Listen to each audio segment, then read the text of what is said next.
ឯកឧត្តមទេសរដ្ឋមន្ត្រីគុនគីមអញ្ជើញចុះបាតធំសិលាសាងសង់អគារស្នាក់ការថ្មីសមាគមអតីតយុទ្ធជនកម្ពុជាខេត្តសៀមរាបនៅព្រឹកថ្ងៃទី14ខែមីនាឆ្នាំ2025នេះឯកឧត្តមទេសរដ្ឋមន្ត្រីគុនគីមអនុប្រធានអចិន្ត្រៃយ៍និងជាអគ្គលេខាធិការសមាគមអតីតយុទ្ធជនកម្ពុជាបានអញ្ជើញជួបសម្ដែងសម្ដាលជាមួយសមាជិកសមាគមអតីតយុទ្ធជនកម្ពុជាខេត្តសៀមរាបនិងបញ្ចុះបាតធំសិលាសាងសង់អគារស្នាក់ការថ្មីសមាគមខេត្តក្នុងសង្កាត់ស្រងាយក្រុងសៀមរាបដោយពិធីនេះមានការចូលរួមពីឯកឧត្តមអ្នកអុកញ៉ាសៀងណាំអ្នកតំណាងរាស្ត្រមណ្ឌលសៀមរាបឯកឧត្តមប្រាក់សុផាន់អភិបាលខេត្តសៀមរាបរួមនឹងវត្តមានថ្នាក់ដឹកនាំមន្ទីរអង្គភាពជុំវិញខេត្តកងកម្លាំងប្រដាប់អាវុធនិងសមាជិកសមាជិកាសមាគមជាច្រើនរូបទៀត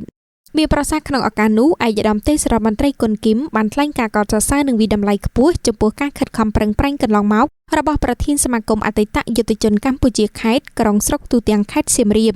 ជួបមុខឲ្យសម្ដេចតេជោហ៊ុនសែនប្រធានសមាគមអតីតយុទ្ធជនកម្ពុជានិងសម្ដេចធិបតីនាយករដ្ឋមន្ត្រីកម្ពុជាក៏ដូចជាថ្នាក់ដឹកនាំគ្រប់ជាន់ថ្នាក់លោកមិនដែលភ្លេចនៅគុណូបការៈដែលបងប្អូនអតីតយុទ្ធជនយើងលះបង់សាច់ស្រស់ឈាមស្រស់ក្នុងបុព្វហេតុការពារជាតិមាតុភូមិរហូតទទួលបានសុខសន្តិភាពនិងការអភិវឌ្ឍគ្រប់វិស័យមកដល់សព្វថ្ងៃ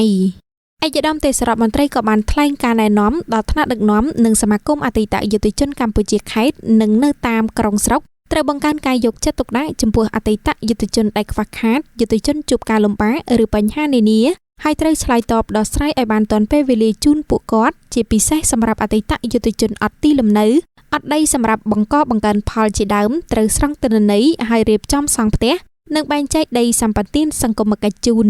ឯកឧត្តមក៏បានផ្ដាំផ្ញើដល់ប្រធានប៉ុស្តិ៍រដ្ឋបាលជាប្រធានសាលាឃុំសង្កាត់ត្រូវបន្តធ្វើអំពើល្អហើយខិតខំសហការនៅបង្កគ្រប់លទ្ធភាពឲ្យបងប្អូនអតីតយុទ្ធជនយើងបានទទួលនៅសេវាសាធារណៈផ្សេងចំពោះមុខត្រូវចុះពិនិត្យនិងវិតម្លៃអតីតយុទ្ធជននិងគ្រួសារដែលក្រីក្រទាល់លំបាកពិតប្រាកដហើយរៀបចំបញ្ជីត្រឹមត្រូវបញ្ជូនមកអគ្គលេខាធិការដ្ឋានដើម្បីស្នើសុំសម្ដេចប្រធានផ្ដល់ជាផ្ទះស្នាក់នៅឬផ្ដល់ដីសម្បត្តិសង្គមគិច្ចជូនពួកគាត់សូមជម្រាបថាអគារស្នាក់ការថ្មីនេះមានទំហំបណ្ដោយប្រវែង22ម៉ែត្រទៅទិង28ម៉ែត្រកម្ពស់1ជាន់ប្រក់ដំបូលក្បឿងដែលសាងសង់លើផ្ទៃដីទំហំប្រមាណ5000ម៉ែត្រការ៉េដែលជាអំណោយរបស់ឯកឧត្តមអ្នកអុកញ៉ាសៀងណាំអ្នកតំណាងរាស្ត្រមណ្ឌលសៀមរាបក្នុងឱកាសនោះដែរថ្នាក់ដឹកនាំក៏បានផ្ដល់អំណោយដល់សមាជិកអតីតយុទ្ធជនកម្ពុជាដែលបានចូលរួមក្នុងម្នាក់ទទួលបានអង្ករ1បេតូចមី1កេសត្រីខ1យួរទឹកសុទ្ធ1កេសនិងថវិកា50000រៀល